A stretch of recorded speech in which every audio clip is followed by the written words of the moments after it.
ഒരു കെട്ട് പാലക്ചീര കഴുകിയെടുത്തതിന് ശേഷം 10 മിനിറ്റ് ആവി കയറ്റിയെടുക്കണം. ഒരു ചട്ടി അടുപ്പത്ത് വെച്ച് എണ്ണ ഒഴിച്ചതിന് ശേഷം ഒരു ഉള്ളി ചെറുതായിരിഞ്ഞത് ഉപ്പും ചേർത്തൊന്ന് വഴറ്റിയെടുക്കാം.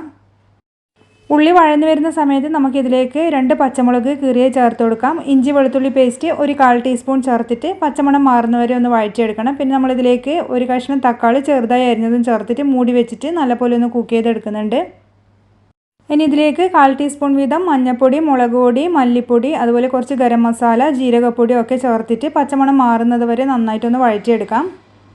ചൂട് മാറിയ ശേഷം പാലക്ചീര മിക്സിൻ്റെ ജാറിൽ വെള്ളമൊന്നും ചേർക്കാണ്ട് നല്ല പേസ്റ്റ് പോലെ അരച്ചെടുക്കണം. അത് ഇതിലേക്ക് ചേർത്തിട്ടൊന്ന് മിക്സ് ചെയ്യാം.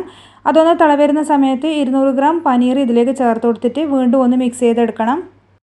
ഇനി നമുക്കിതിലേക്ക് 1 ടേബിൾ സ്പൂൺ തേൻ ചേർത്ത് കൊടുക്കാം, അല്ലെങ്കിൽ 1 ടേബിൾ സ്പൂൺ പഞ്ചസാര ആയാലും മതി. നല്ലപോലെ മിക്സ് ചെയ്തതിന് ശേഷം അണ്ടിപ്പരിപ്പ് അരച്ചത് ചേർത്ത് കൊടുക്കാം, അല്ലെങ്കിൽ ഫ്രഷ് ക്രീമും ചേർത്ത് കൊടുക്കാം. ലാസ്റ്റ് ഒരു കഷ്ണം ബട്ടറും കൂടി ഇട്ടിട്ട് ഫ്ലെയിം നമുക്ക് ഓഫ് ചെയ്യാം.